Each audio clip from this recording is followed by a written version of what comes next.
And here to talk about all things Kevin Durant, all things Sixers, all things trending Tyrese Maxey, Austin Krell of thepaintedlines.com. What's going on there, Austin?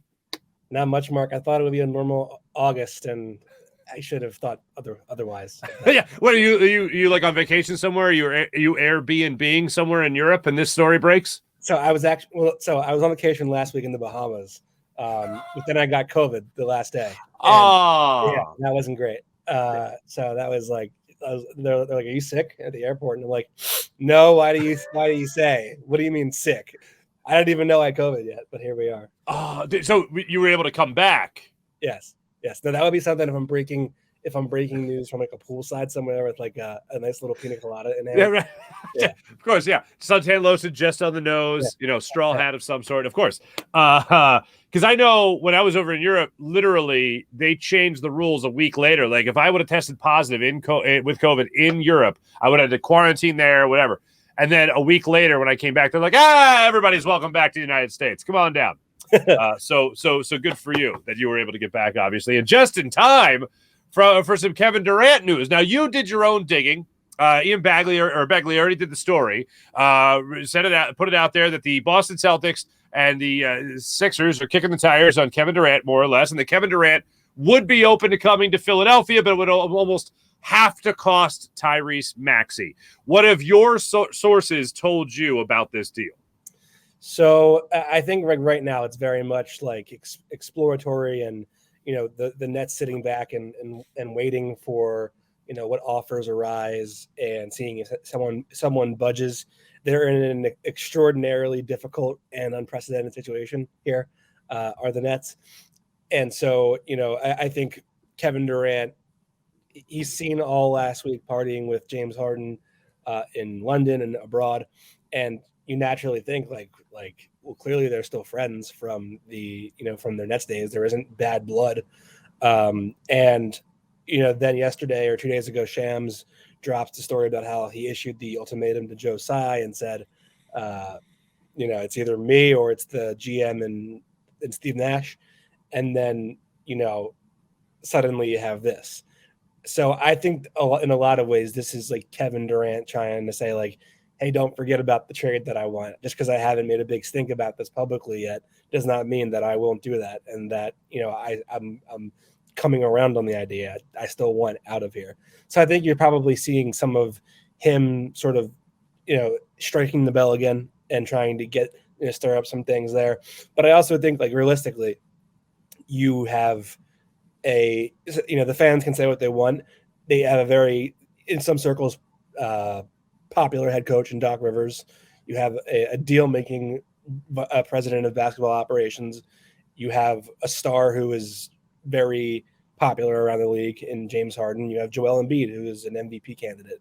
You're going to always be linked to star players when you have a core like that has the resume that they have, because star players want to play with star players, and they want to play with star players in desirable markets, which in some cases is Philadelphia.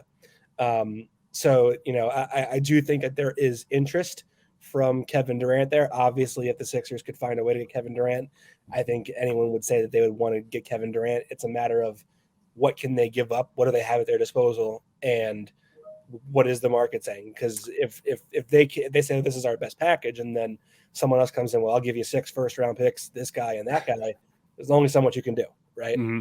So I think right now I think the interest is on Kevin Durant's side is real, but it's a matter of how long can this thing go on without serious progress being made before the Sixers have a chance to really swoop in there and say, look, Tyrese Maxey, and whomever else is the best offer you're going to get. Sure. Do you think that's what it would take?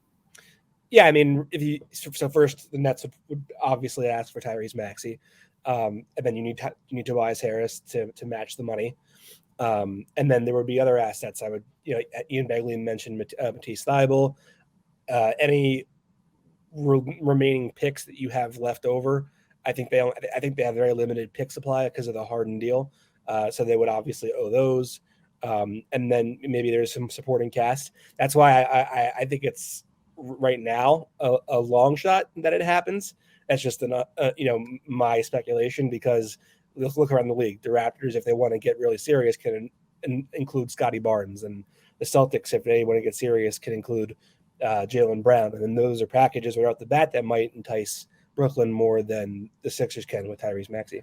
Is it as easy as wherever Kevin Durant goes, just let's say it's in the Eastern Conference, it's to the Celtics, it's to the Sixers, is it, or even stays with the Nets? Whatever happens, the power of the there's my football NFCs, the power of the Eastern Conference goes wherever Kevin Durant goes. Is it as easy to say that?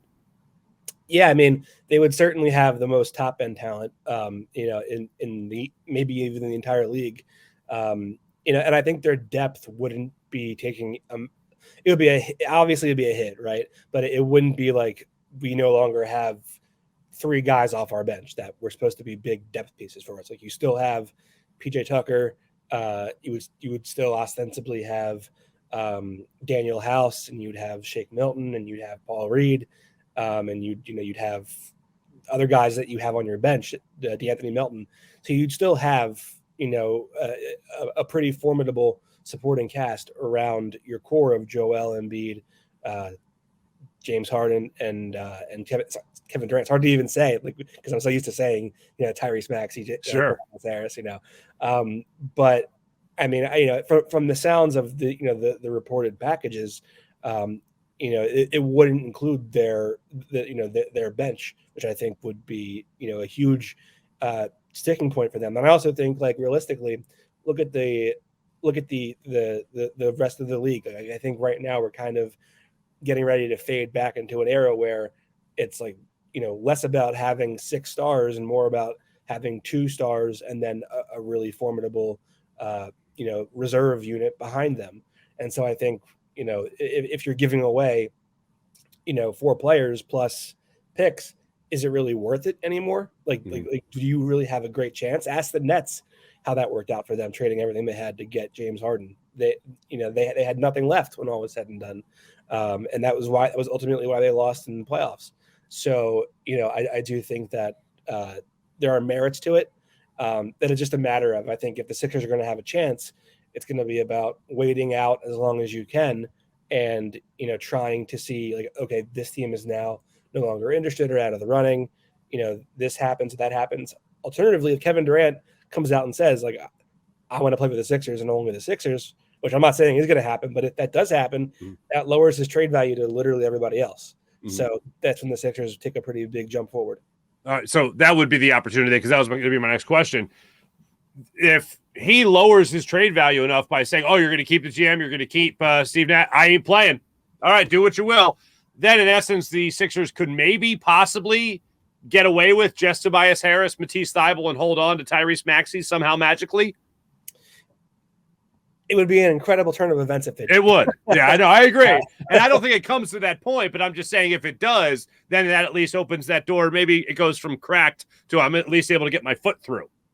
Yeah, I mean, I think ultimately then Brooklyn would turn around and say, then we're more than happy to take Jaylen Brown and a couple picks and, Derek, whatever his name is, Derek White from the Celtics instead. And then his hand is forced. All right. Now, let's just say this. Let's say that something along the lines of the biggest points of the trade are Kevin Durant, obviously from the Nets, Tyrese Maxey, Matisse Thybulle, and obviously Tobias Harris for the money. Let's say that deal were to go through. The Sixers, as we were just talking about a second ago, they become the favorite of the Eastern Conference, no? Oh, yeah. I don't know anybody that's going to be able to keep up with them. Like, there's kind of a supercharged big three. Like, you have one guy who's 34 but is arguably a top 3 player. You have another guy who is 28 and is firmly a top 3 player, and you have a guy who in his prime was also a top 3 player. So I mean, you have a pretty good I think your worst case scenario is something that you'd be pretty happy with. How much do you think it would hurt Sixers fans then if this were to fall flat on its ass, if the trade went through, to watch Tyrese Maxey improve to the player that we all think he can become as a member of the Nets after Kevin Durant's Kevin Durant's still here. You're still paying him. Joel Embiid takes a nosedive after he hits 30, and James Harden, of course, is somewhere else by then. How much do you think that would sting? See, fans tell me that they're like, no, we won't care. Like, we're fine with it. I'll pack Maxey's bags and I'll pay for each plane ticket right now. I promise you, 3 years from now, when this is all over with, there will be people who, when Maxey drops 20 points, are going to be like, I knew we shouldn't have done that trade. I knew it. It was a dumb trade. It was always a mistake. Even if they win all 3 championships, they would still do it because that's the way that the Philly fan is, for better or for worse. So, I think there would be constant, revisionist history, and that's one of my detractors from doing the trade. But at the same time, when it comes down to it, in the moment, nobody's going to care if they're winning games and they're winning titles. All right. So let's go to this. I think I have high expectations for James Harden going into this season. The workout regimen in the offseason. And look, Ben Simmons hasn't really ruined the offseason workout for me. It's still good when guys get in shape when it's not the regular season. So seeing that from James Harden, hearing all the great stuff about how he's performing in the offseason and working his butt off, and he's looking lean, and him and Maxey and Sam Cassell are in the gym, and he's in the gym with Joel Embiid. Everybody, we go through the whole history lesson of the offseason. But Sean Marks apparently out hot takes me, the former GM, Bobby Marks, the former GM of the Nets, and he said that James Harden could be a top 3 player when it comes to MVP race next season. Is that at all possible? Is that reaching, or do you think James Harden still has a top 3 player type of persona and ability in that body? I think I disagree with the semantic of what Bobby Marks was saying. I don't think there's a world where he's a top 3 player, but I do agree with the sentiment that I think he's due for a pretty big bounce back season. Just because, if you think about Joel Embiid is gonna be a focal point of the offense, and James Harden is too, but he's not going to get enough shots or enough usage, in theory, where he'd be able to keep up with the likes of a Luka Doncic or a Giannis Antetokounmpo or a Nikola Jokic to even, put up a conversation there. So unless there's an injury, I don't see a world where he can reasonably compete with the other names that will likely be in the MVP case. I also don't think I'm one to subscribe to the idea that it's all narrative based awards. And there's usually a conversation building for months about a guy winning MVP before that guy wins MVP. So unless the whole league is talking about how James Harden is, just defied all odds and the Sixers are the 1 seed, it's hard for me to envision an angle where a guy like Luka Doncic isn't dominating the conversation, or if Embiid comes out and plays incredibly. Again, maybe there isn't some remorse for the last year of MVP voting where it was all Nikola Jokic's Vorp and Schmorp and Dorp. Where they're like, okay, maybe we owe this to Embiid, so maybe if he plays well, he's in the conversation again. I just think that there's enough maybe bad will that Harden has around the league and with people who are in the voting circles to maybe he's just not included in the conversation. And even if he's worthy of it, I think there are people who are probably liked more who because of that will naturally float to the top of that debate. All right. Last 2 things for you. Very simple stuff here. Austin Krell, paintedlines.com. When it comes to the Sixers team right now, no Kevin Durant trade as the roster is right now. What is the ceiling of this 76ers team? The realistic ceiling for this 76ers squad as assembled right now?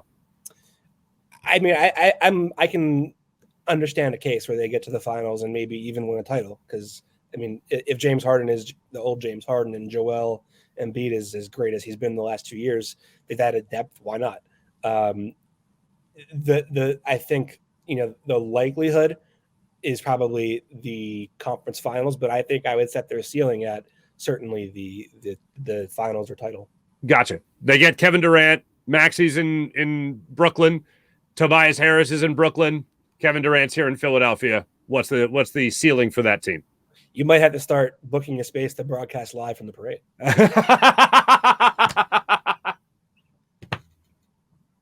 Perfect way to answer that question. You hit it out of the park. Ladies and gentlemen, for fine takes like that and great NBA coverage, head on over to thepaintedlines.com. Make sure you read my man Austin Krell. That's how you can follow him right there, and also contribute to USA Today, Sports Media Group, and all that fun stuff as well. Austin, great catching up with you, man. Really appreciate it. Thanks for breaking it down. Thanks for hustling to uncover some of your own sources when it comes to what could happen with Kevin Durant and Tyrese Maxey and a possible Philadelphia 76ers and Brooklyn Nets swap. Austin, thank you so much, brother. No problem, Mark. Thanks for having me.